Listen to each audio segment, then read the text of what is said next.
Intonation and attitude. There are certain sounds in any language that are considered nonsense syllables, yet impart a large amount of information to the informed listener. Each language has a different set of these sounds, such as étonné in Japanese, in Spanish, in French, and in English. In this particular case, these are the sounds that a native speaker makes when he's thinking out loud, holding the floor, but not yet committing to actually speaking. Exercise 812, Nonverbal Intonation. The top 8 are the most common non-word communication sounds. They can all be nasalized or not, and said with the mouth open or closed. Intonation is the most important factor here. Repeat after me. 1. Uh-oh. 2. Uh-huh. 3. Uh-uh. 4. 5. 6. 7. Ah. 8. Aha. A. Uh-huh. B. Uh-huh. C. Uh-huh. D. Uh-uh. E. Uh-uh. F. Uh-uh. Chapter 9. V is in victory. When pronounced correctly, V shouldn't stand out too much. Its sound, although noticeable, is small. As a result, people, depending on their native language, sometimes confuse V with B, Spanish and Japanese, with F, German, or with W, Chinese and Hindi. These 4 sounds are not at all interchangeable. The W is a semivowel and there is no friction or contact. The B, like P, uses both lips and has a slight pop. Americans tend to have a strong popping P. You can check your pronunciation by holding a match, a sheet of paper, or just your hand in front of your mouth. If the flame goes out, the paper wavers, or you feel a distinct puff of air on your hand, you've said P, not B. B is the voice pair of P. Although F and V are in exactly the same position, F is a hiss and V is a buzz. The V is the voiced pair of F, as you saw in Chapter 2. When you say F, it's as if you're whispering. So for V, say F and then simply add some voice to it, which is the whole difference between fairy and very, as you'll hear in our next exercise. The F too presents problems to Japanese who say an H sound. To pronounce F, the lower lip raises up and the inside of the lip very lightly touches the outside of the upper teeth and you make a slight hissing sound. Don't bite the outside of your lip at all. Exercise 9-1. Mind your V's. Repeat the following words and sounds after me, first down and then across. Perry, pat, paw, pig, prayed, poi, pull, purr. Berry, bat, ball, big, braid, boy, bull, burr. Fairy, fat, fall, fig, frayed, foil, full, fur. Very, vat, vault, vim, avoid, verb. Wary, wax, wall, wig, wade, wool, whir. Across. Perry, berry, fairy, very, wary. Pat, bat, fat, vat, wax. Paul, ball, fall, vault, wall. Pig, big, fig, vim, wig. Prayed, braid, frayed, wade. Poi, boy, foil, avoid. Pull, bull, full, wool.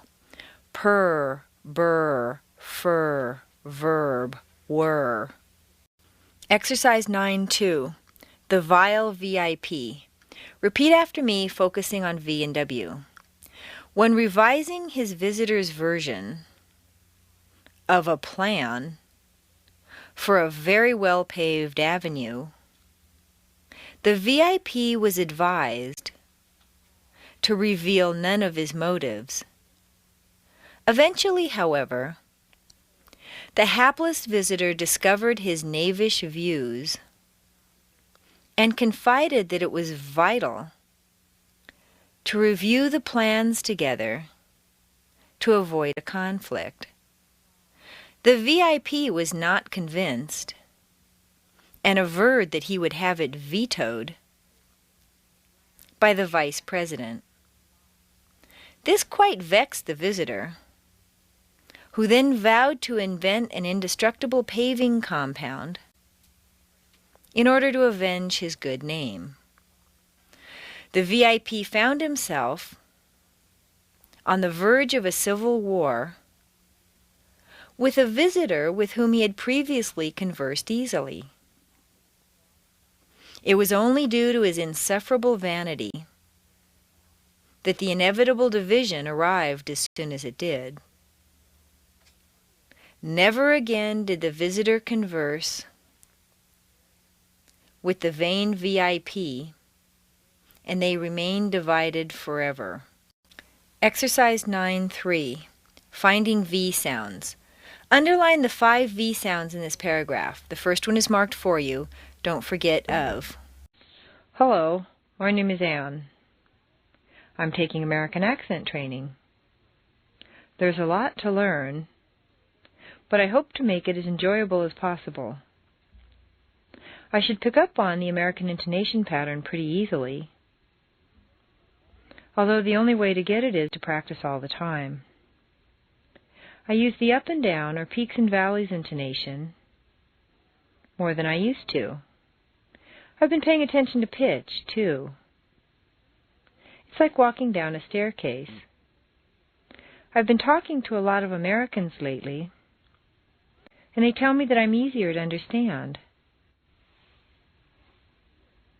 Anyway, I could go on, but the important thing is to listen well and sound good.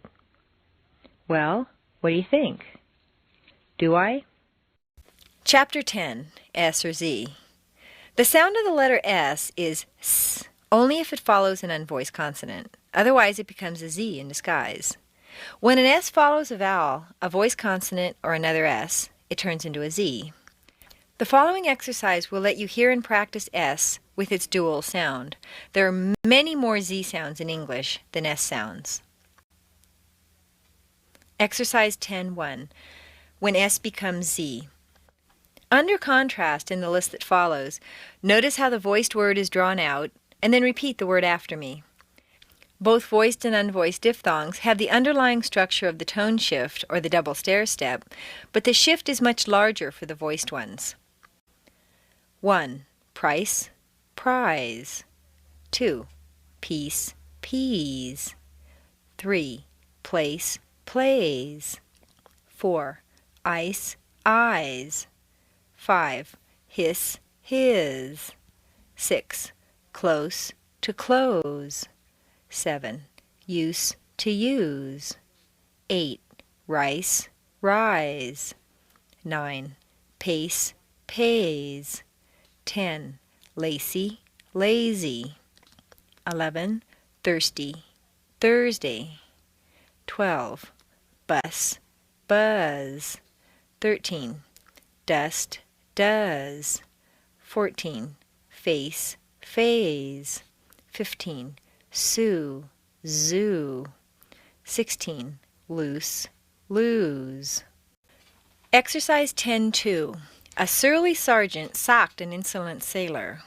Repeat the S sounds in the paragraph below. Sam, a surly sergeant from Cisco, Texas, saw a sailor sit silently on a small seat reserved for youngsters. He stayed for several minutes while tots swarmed around. Sam asked the sailor to cease and desist, but he sneered in his face.